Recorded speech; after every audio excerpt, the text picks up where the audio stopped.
குட்டீஸ், அம்மா பேசுகிறேம்மா. களி செய்கிறது எப்படின்னு பார்க்கலாமா? வாங்கம்மா வீடியோக்குள்ளே போகலாம். அதுக்கு வெண்டைக்காய் துவையல் செய்யலாமா. 2 ஸ்பூன் எண்ணெய் ஊற்றிட்டு பச்சை மிளகா, காஞ்ச மிளகா, பூண்டு, வெங்காயம் எல்லாம் போட்டு வதக்கிடுங்கம்மா. வதக்கிட்டு பொடியாக கட் பண்ணிவிட்டு வெண்டைக்காயை நல்லா பொடியாக கட் பண்ணிட்டு போட்டு நல்லா வதக்கிடுங்கம்மா. வதக்கும் போதே தேவைக்கேற்ற மாதிரி உப்பு, சிறிதளவு மஞ்சத்தூள், பெருங்காயம், தக்காளி போட்டு நல்லா வதக்கிடுங்கடா. கொஞ்சம் நேரம் நல்லா வதக்கும் போதே அந்த வெண்டைக்காயில் இருக்கிற பிசு பிசுலாம் போயிட்டு சூப்பராக நல்லா இருக்குண்டம்மா. இதை வதக்கிட்டு 1 டம்ளர் அளவுக்கு 2 டம்ளர் தண்ணி ஊற்றி நல்லா வேக வச்சுருங்கம்மா. ஒரு 10 நிமிஷத்துலேயே வெந்து போய்டும்டம்மா. வெந்து போயிட்டால் 2 ஸ்பூன் அளவுக்கு புளி கரைச்சலை ஊற்றிங்கம்மா. கெட்டியாக கரைச்சிட்டு ஊற்றிட்டு பருப்பு சட்டி இருந்தால் பருப்பு சட்டியில் போட்டு கடைஞ்சிங்கம்மா. கடையிட்டதே ரொம்ப வேவேன்னு கடைய வேணாம்மா, கொஞ்சம் குறைப்பாக கடைஞ்சி வச்சிங்கடம்மா. அப்படி இல்லை அப்படின்னா பருப்பு சட்டி இல்லைன்றவங்க மிக்சியில் ஒரே ஒரு பல்ஸ் மட்டும் விட்டு எடுத்துங்கடா.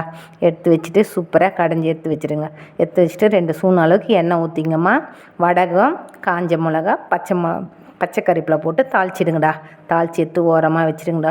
சூப்பராக நல்லா இருக்குண்டம்மா இது. அதுக்கப்புறம் களி செய்கிறதுக்குமா எந்த டம்ளரில் அரிசி எடுக்கிறீங்களோ அந்த அளவுக்குமா 5 டம்ளர் தண்ணிக்கு வச்சிங்கடாம்மா. அப்போ தாம்மா நல்லா இலக்கமாக சூப்பராக நல்லா இருக்குண்டம்மா. அதுக்கு தேவைக்கேற்ற மாதிரி உப்பு போட்டுருங்கம்மா. உப்பு போட்டு 2 விசில் வச்சு ஓரமாக எடுத்து வச்சுடுங்கம்மா. ஒரு 200 கிராம் மாவுமா. 200 அரிசிக்கு 200 கிராம் மாவு போட்டு குக்கர்லாம் மூடாதீங்கம்மா. ஒரு 10 நிமிஷம் நல்லா வேக விடுங்கடம்மா. அந்த களி அப்படியே நல்லா வெந்த பிறகு அந்த குக்கர்லேயே அப்படியே ஒரு ஜல்லிக்கரண்டி எடுத்து நல்லா கலக்கிடுங்கம்மா. கலக்கிட்டு நல்லா கையில் தொட்டு பார்த்திங்கன்னாவே உனக்கு களி ஒட்டலைன்றதுக்கு தண்ணியில் தட்டுட்டு களி தொட்டு பார்த்திங்கன்னா களி ஒட்டலைன்னா வெந்து போயிடுச்சுன்னு அர்த்தம்டாம்மா. அது நல்லா ஒரு கப்பில் நம்மக்கிட்ட இருக்கிற பவுலில் ஒரு துளி தண்ணி ஊற்றிட்டு அந்த ஒவ்வொரு ஜல்லிக்கரண்டியாக எடுத்து உருட்டி வச்சுட்டு குழந்தைங்களுக்கு கொடுத்து பாருங்கடா. சூப்பராக இருக்குண்டா. பெரியவங்களும் சாப்பிட்லாம், குழந்தைங்களும் சாப்பிட்லாம்டா.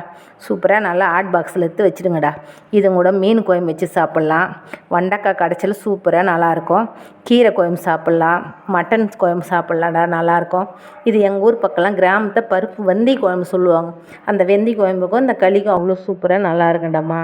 இது சாப்பிட்டு பாருங்கடா. இதுதாம்மா அம்மாவோட டிப்ஸ் தாம்மா.